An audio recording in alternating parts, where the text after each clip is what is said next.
Fala aí pessoal, eu sou o Rodrigo e esta aqui é uma edição especial, vamos dizer assim, do quadro Respostas, aquele em que eu respondo as perguntas que vocês me mandam aqui no YouTube, pelo campo dos comentários, pelo Facebook e pelo Twitter. Especial por quê? Porque eu vou responder uma pergunta só, que é a seguinte: como importar eletrônicos em geral de sites chineses, que são aqueles que estão meio que na moda aí em tempos de importação, mesmo com o dólar lá em cima?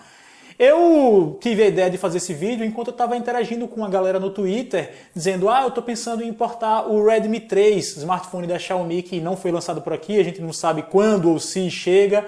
E aí disse, beleza, estou vendo aqui em que loja importa e tudo mais. E aí algumas pessoas me fizeram a pergunta que eu recebo com frequência também aqui no YouTube e também no Facebook, que é, Rodrigo, como é que faz para importar esse telefone ou alguns itens de tecnologia em geral nesses sites chineses? Faça um vídeo aí falando sobre esse lance de pagamento, de imposto, de prazo de entrega e etc. Enfim, eu tenho aqui em mãos uma Mi Band 1S da Xiaomi.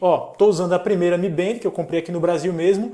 E tenho aqui uma Mi Band 1S, a nova versão da pulseira, que não foi lançada ainda no Brasil e que foi enviada para mim pela Banggood.com, que é uma dessas lojas chinesas. Esse aqui não é um vídeo patrocinado pela Banggood, beleza? Mas eles me mandaram aqui a Mi Band 1S e, portanto, achei que, sim, era justo eu mencionar que foram eles que me mandaram aqui e vou utilizá-los como exemplo de uma das lojas disponíveis para a gente fazer essa importação aí. Existem outras lojas chinesas, por exemplo, GearBest, Deal Extreme, a Banggood, como eu mencionei, entre várias outras.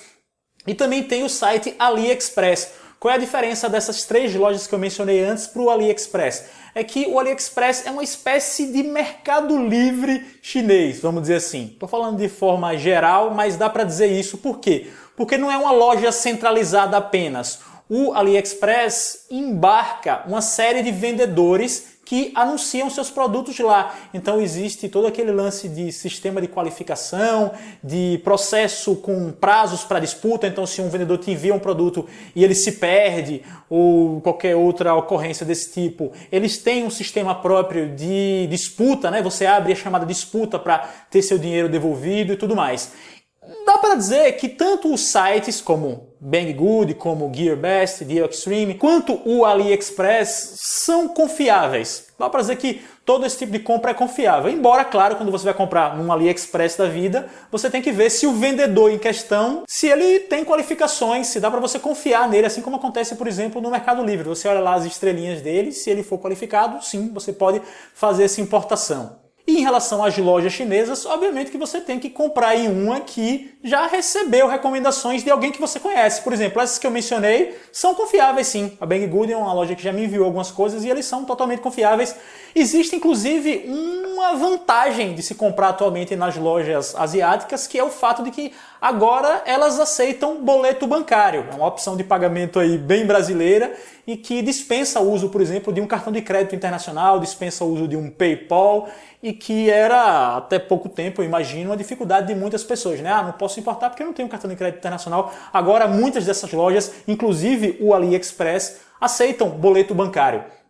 Para importar, então, basicamente, como é que faz? Você entra num site desses aí, que eu mencionei, vou utilizar a imagem, o Banggood como exemplo, inclusive dá para observar que eles têm como opção linguagem em português, para você traduzir o site inteiro, embora às vezes isso seja estranho, porque o nome de certos produtos vai ficar traduzido e talvez meio incompreensível, mas beleza, dá para traduzir para português e dá também para você prever o preço de determinados produtos já em real, pelo menos em uma cotação aproximada à do dia. Notem aí que vocês estão vendo o preço desse produto que aparece na tela em real, obviamente que isso é uma estimativa.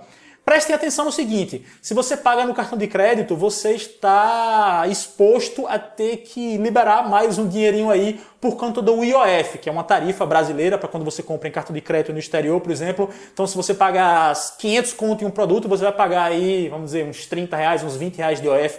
Isso é bastante variável, mas é uma taxa que existe. Então preste atenção nisso. De repente, se você pagar no boleto, você vai estar liberando aí um valor só e não vai ter que se preocupar com esse tipo de taxação, beleza? O processo de compra normalmente é muito simples, pessoal. Se vocês são espertos o suficiente para comprar num Submarino da vida, vocês também podem comprar em lojas estrangeiras. Cria um cadastro, coloque seu endereço lá. Obviamente que vai existir um campo extra que você vai colocar aqui é do Brasil, esse tipo de coisa, mas o endereço é o endereço de sua casa, como você colocaria, com CEP e tudo mais. Depois escolhe o produto que você quer, coloca para comprar. Uma coisa legal é que normalmente o frete nessas lojas, incluindo o AliExpress, ou é gratuito ou é muito baixo, algo em torno de $5, vamos lá. A não ser que você queira um envio mais caro, que muitas vezes não vale a pena e eu vou dizer já por quê.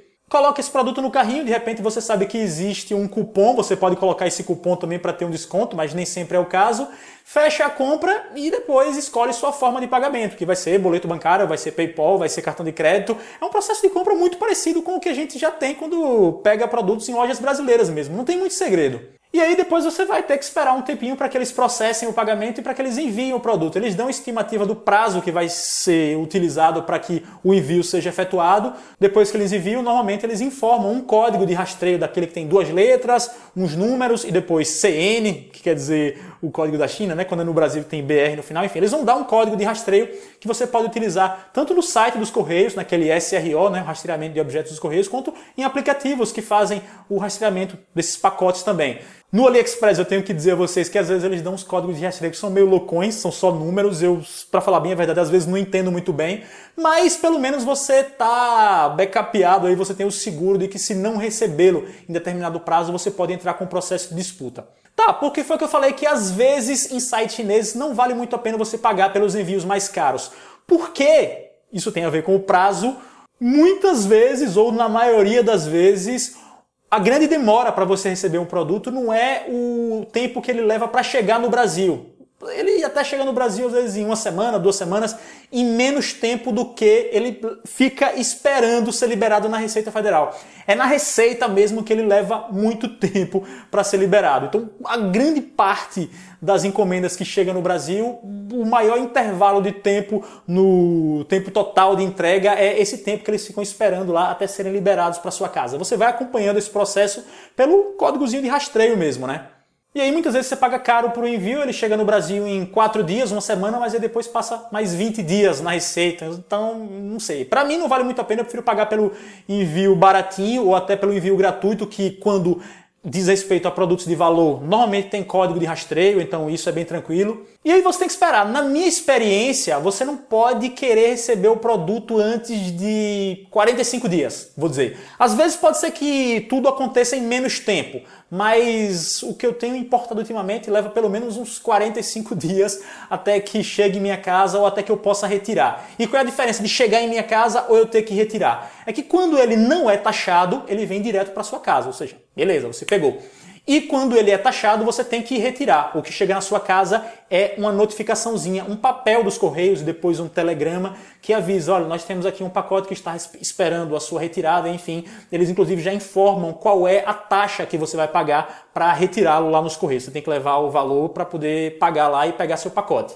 Quando é que não é taxado? Na minha experiência, mais uma vez, não é taxado normalmente quando são coisas muito simples. Então você está importando capinhas para celular, você está importando películas para o telefone, às vezes uns chaveirinhos que eu já importei, pendrive, coisinha pequena. Às vezes até coisas de valor como SSD, MSATA, que são aquelas plaquinhas bem fininhas, quando elas vêm no envelope, é muito comum que não sejam tarifadas. Mas quando você importa eletrônicos, vamos dizer, quando você importa uma Mi Band, que já é uma caixinha, ó, já vai vir fazendo um volumezinho lá, quando você importa um smartphone ou qualquer peça maiorzinha, não se engane muito, pode contar com a taxação. Isso mesmo, então quando você for fazer o cálculo para ver se vale a pena, já leva em consideração o seguinte, esse preço aqui convertido em real, mais até 60% do valor, ainda vale a pena para mim? Se ainda valer a pena para você, beleza, faça a importação, porque é muito provável que você vá ser taxado. A boa notícia é que, ultimamente, eu tenho sido taxado por valores que são inferiores aos 60%. Ou seja, vamos dizer que eu compre alguma coisa por R$100, já com frete incluso, deu 100 conto. É muito comum que a tarifa chegue para mim em torno de 10, 15, quer dizer, muito abaixo dos 60%. Rodrigo, e se eles derem a doida lá e me cobrarem uma coisa muito acima de 60% do valor dele, como é que eu fico? Eu vou ter que pagar muito acima do que eu devo? Não, inclusive os Correios, quando você vai retirar o produto lá, né, você tem que pagar e tudo mais, eles têm um protocolozinho que já é padrão. Se você achar que a tarifa foi muito além do que deveria, passou alguma coisa voando aqui. Se você achar que a tarifa vai muito além do que deveria, você preenche e aí o ruim é que o produto vai voltar para que eles apreciem novamente o que você falou. Às vezes você tem que anexar um comprovante do pagamento, né, uma fatura do cartão de crédito ou o comprovante da loja para que eles analisem e digam realmente a gente taxou acima do que deveriam, e aí eles mandam, normalmente isso acontece, eles mandam com a tarifa mais adequada. Então, resumindo, produtos muito pequenos como capinhas de celular, chaveiros, você pode até ficar torcendo mais para que não sejam taxados, mas produtos maiores, como vamos dizer essa Mi Band que a Banggood me enviou, ou smartphones, é muito provável que você seja taxado. A boa notícia que eu dou é que ultimamente eles têm taxado abaixo dos 60% que é quanto eles cobram. Assunto importante, as pessoas há muito tempo discutem, Rodrigo, mas se for declarado como presente, um valor até $50, tem um negócio aí que diz que eu não vou ser taxado.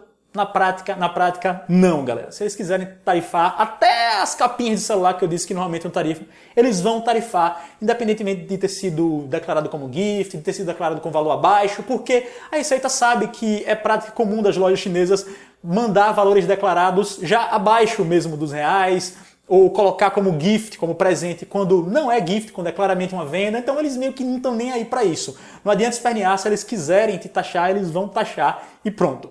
É basicamente isso, eu quis fazer um vídeo um pouco menos técnico, vamos dizer assim, um pouco mais informal sobre esse processo de importação.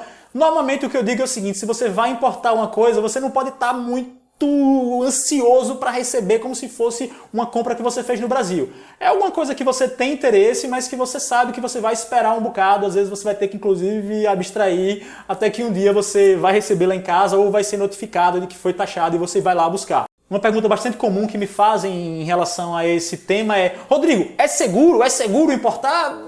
Isso é seguro uma pergunta muito geral. O que eu posso dizer é que se você comprar em uma loja confiável, em geral é seguro, porque eu não falei especificamente disso, mas essas lojas GearBest, Banggood, Dioxin, enfim, essas lojas, né? Eu estou citando essas três sempre porque são um exemplo aqui desse caso, mas normalmente tem sistemas que, sem muito problema, devolvem a você o dinheiro caso você não tenha recebido, caso tenha acontecido algum problema na entrega, eles se responsabilizam, é só você entrar em contato com o chat lá.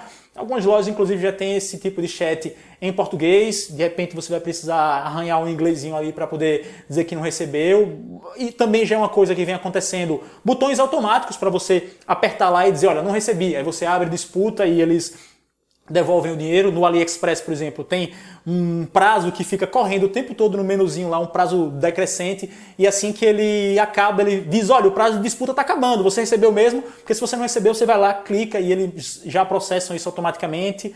Mas, em geral, os processos são todos bem parecidos. Em geral, se você pega em uma loja, se você pega em um vendedor que tem certo prestígio já, você tem uma certa segurança de que o dinheiro vai ser devolvido. Uma segurança que vem mais da tradição, né, de eles realmente fazerem isso de forma natural, do que de uma garantia, né, de uma lei. Isso eu não conheço muito bem, se tem alguma lei que vai te cobrir lá fora quando você faz esse tipo de compra. Mas normalmente eles são honestos. Quer dizer, eu digo normalmente porque sempre aconteceu comigo. Eu nunca tive problema para receber um dinheiro de volta nos casos em que era devido.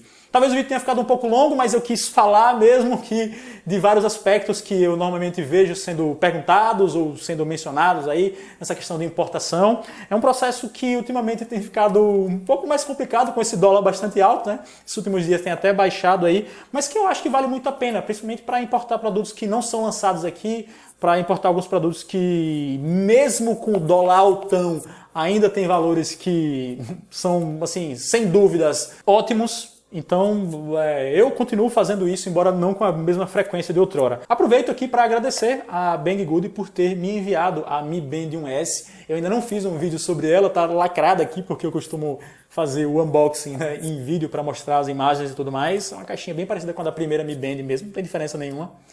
E no vídeo de hoje eu vou ficando por aqui.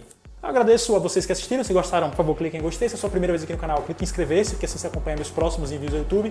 Siga-me nas redes sociais e a gente se vê. Falou, pessoal!